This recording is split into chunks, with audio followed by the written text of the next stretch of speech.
Hi there, my name is Bisola Miriam, and in this video I'm going to be talking to scholars planning to move abroad or who are considering relocating to the United States or Canada. So I want to talk today about the places that you should relocate to or go to study. So as someone who is just moving abroad, one thing is no matter the amount of money you're traveling with, it's not going to be enough. So you want to make sure that you save for the first 6 months. How then do you save if you do not choose your study or relocation or work destination carefully? Where should you relocate to? The kind of places that you should relocate to are: one, go to states or go to countries where the bus system works. If you relocate to somewhere like Chicago, the bus system works. As you can see, I'm recording this video in a bus. Even if you have a car, you cannot carry your car from Nigeria or Ghana or Zimbabwe you can't carry your car. That's going to be a lot of money. So if you're planning to buy a car or you even have a car, it will save you a lot of money when you can take buses to certain places. In fact, you can even achieve other things while on the bus. For instance, you can be writing a paper, you can be reviewing an assignment, or even reading up for classwork or a project. That's the beautiful thing when you go to a state where the bus system works. Do not go to states because you're getting application fee waivers. Go to a state where the bus system works so that you will be able to move freely and go to places easily. Also, go to states or countries where the shopping malls are close to your university. For example, before you start applying and start checking schools, ask yourself, how far is the shopping mall from my university or from where I will be living?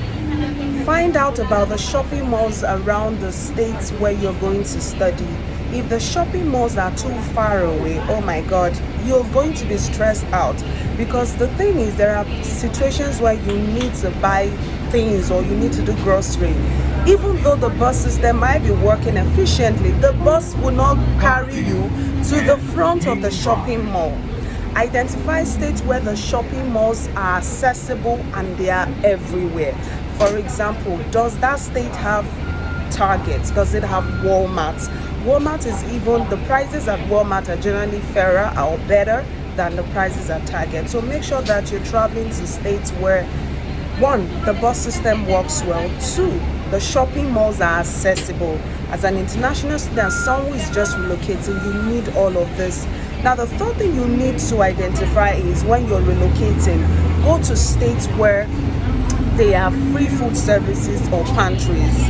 If you go to a state where the pantry is not working or effective, as an international student, you may occasionally be almost cashless because, one, you're trying to save.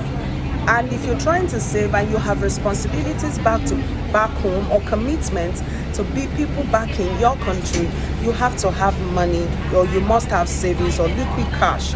So one of the ways through which you can avoid spending a lot of money on grocery is identify and go to states with effective food banks or pantries. The city of Chicago, for example, has an effective food bank system. Now, the thing is, people would tell you several things about food banks, that only poor people go there. Whatever it is that you believe, one thing is sure: every time you make a purchase, you would pay extra tax.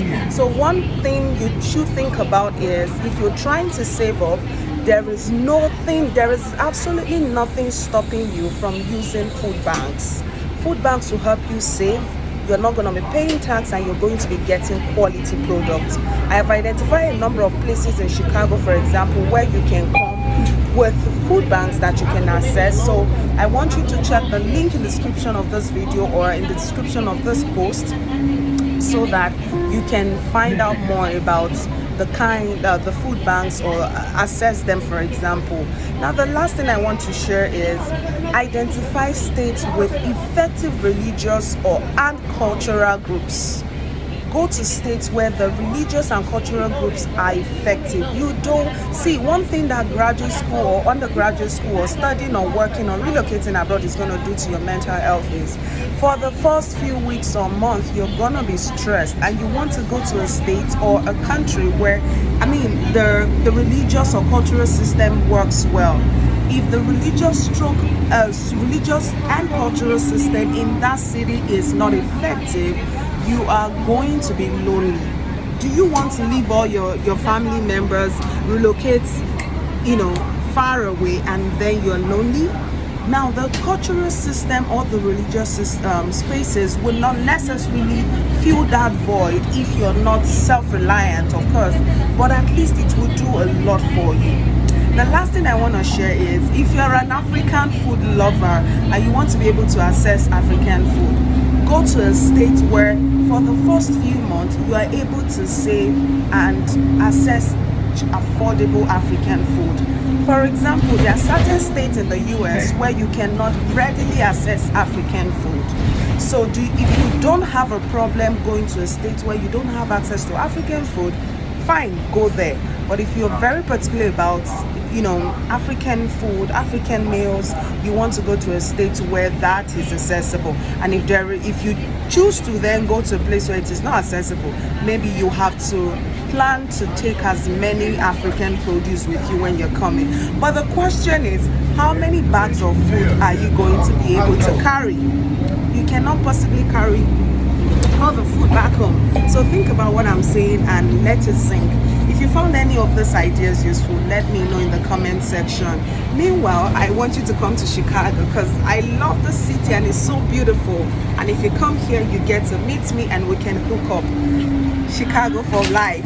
See you. Bye.